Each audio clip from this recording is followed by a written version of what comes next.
I want to sell this property for 500,000 and I don't want to involve any other expenses. How to buy property in Turkey?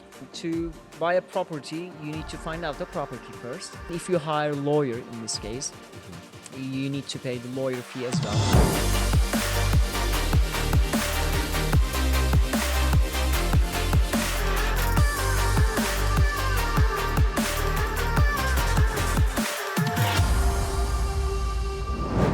Which camera is it? This camera? That camera? This camera? Anyway, let's start, yeah? Yes. Okay, I have Ibrahim with me, Ibrahim Aslan from Aslan Attorney, Property Turkey's You took a lot of lawyer. time What? today. You took a lot of my time today. What do you mean? This is what? This is our third video. My time is and expensive, it's man. been only 2 hours. It's, Don't say expensive because then our audience is not going to work with you. Yeah, just say my time is valuable.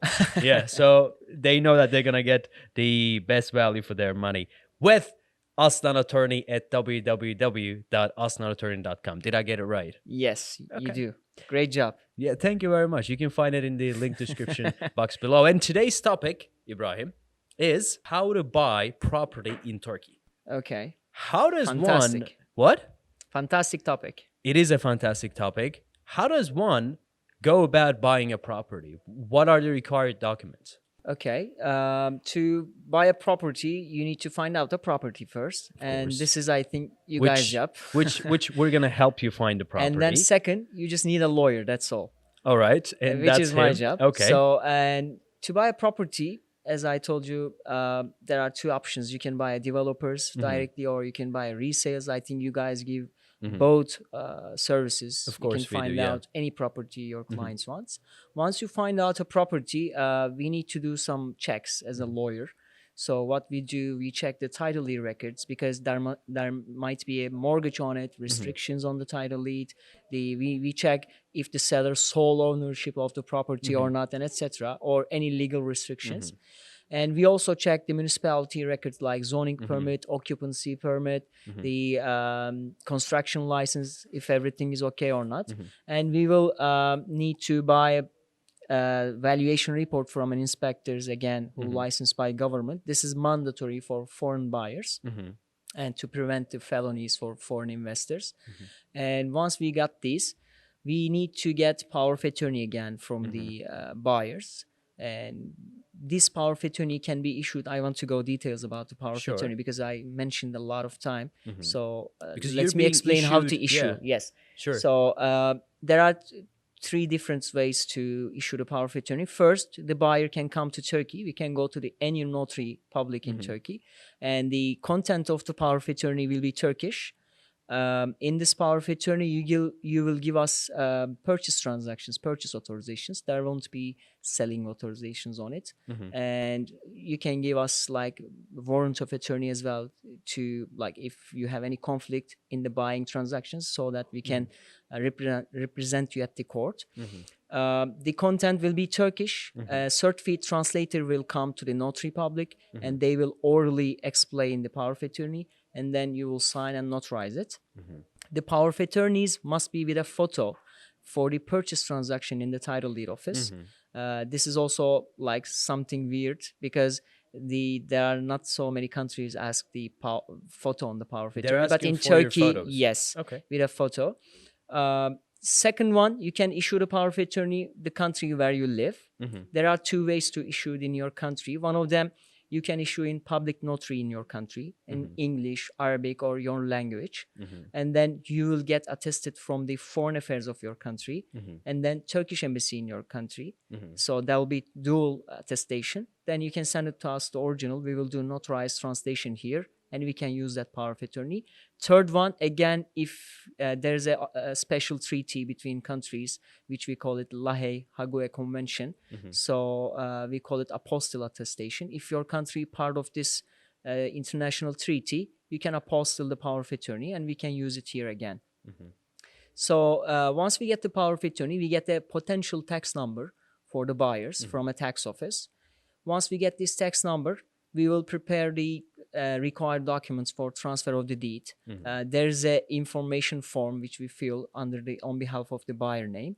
We submit the power of attorney, passport translation, 2 photos, and our ID and valuation report.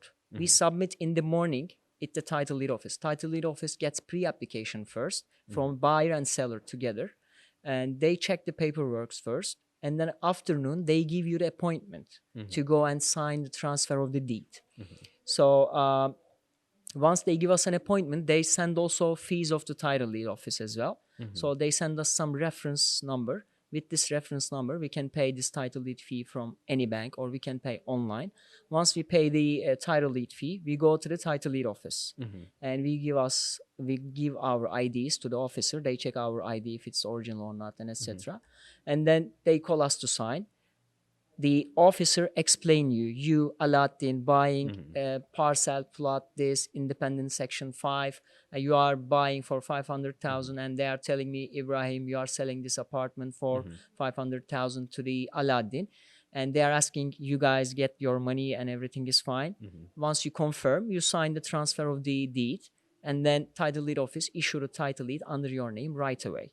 And then the property is yours. Yes, and then property is yours. By the way, title deed office is very sensitive authorities in Turkey. They do very good job because it's important. Like you are transferring something valuable, so they are very strict and very sensitive about the transactions. They got all the original papers. For example, you cannot apply with the photocopies or something. They got the originals and keep with them. Yes. So this is the legal transactions for the ownership transfer. I want to touch the money transfer as well about the title. Money transfer. Yes. Yeah. For example, you are buying from a developer, which is trustable, well-known, like 10 years old, 20 years old, big developer. So in this purchase transaction, you can send the money to the developer's account before you get the transfer of the deed. Because they are a corporate firm registered at the tax office and they have headquarters. Like it's trustable. Of course. But in the resale option, we usually use the block checks to the payment. What we do, we go to the bank, we block the, for example, 500,000 lira to the seller names, and the bank give us a block check.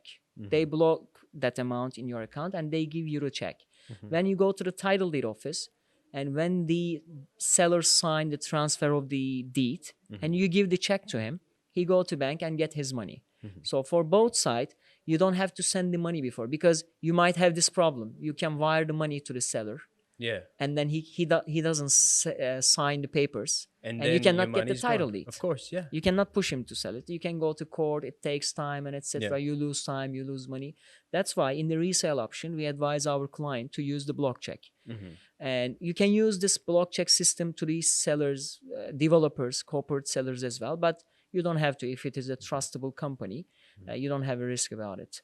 So this is the whole purchase transactions. I want to touch upon the fees and costs of purchases, the tax, the maintenance fees, the VAT or the stamp duty and whatever that is. Can you summarize all of the fees that goes along when you're buying a property? Sure. There will be some title deed fees and the other expenses to transfer of the deed under your name.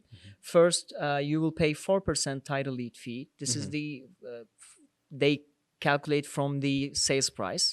So 4% out of sales price. You can share this 4% with the seller, but again, depends on your deal and negotiation. Is like willing, this right? is not rule. Some of the foreign investors thought that like, isn't it like shared together between me and seller? But this is not a must. Okay. So this is 4%. So you have to check with your Yes. developer or your seller. Yes. to make Usually sure, yeah. in the resale market, the seller says, this is what I want. I want to sell this property for 500,000 and I don't want to involve any other expenses. So in this time, you pay all the expenses to the government. You pay all the 4%. Yes, Yeah. 4% title deed fee and 1,300 lira around title deed office capital circulating fee and 2,000 lira valuation report and passport translation and power of attorney. If you give the power of attorney in Turkey, you pay 1,800 lira to the notary and 150 lira for the notarized translation. And these are all the expenses. And in the resale market, you have to buy compulsory earthquake insurance as well, which is around 300 lira.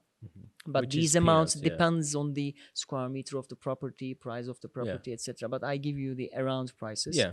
So these are all the expenses. And if you hire a lawyer in this case, Mhm. you need to pay the lawyer fee as well. For the title deed transfer, lawyers usually charge around $1,000. Mhm. So this is the whole expenses of transfer of the deed. Okay, Ibrahim, thank you very much for this sweet and articulate explanation of yours about how to buy property in Turkey. Again, thank you very much, guys, for staying this long. If you have any other questions, I will ask Ibrahim directly. And again, Ibrahim, thank you very much for that because I think it was last year we've done one episode with you Yes, about we did. Turkish citizenship by investment, and it's got so many hits and likes and comments and shares and a lot of questions that we had to do this video series. Again, this is 3 videos only. If you want us to do more with this WhatsApp number, please let us know. And again, thank you for watching and see you in the next episode.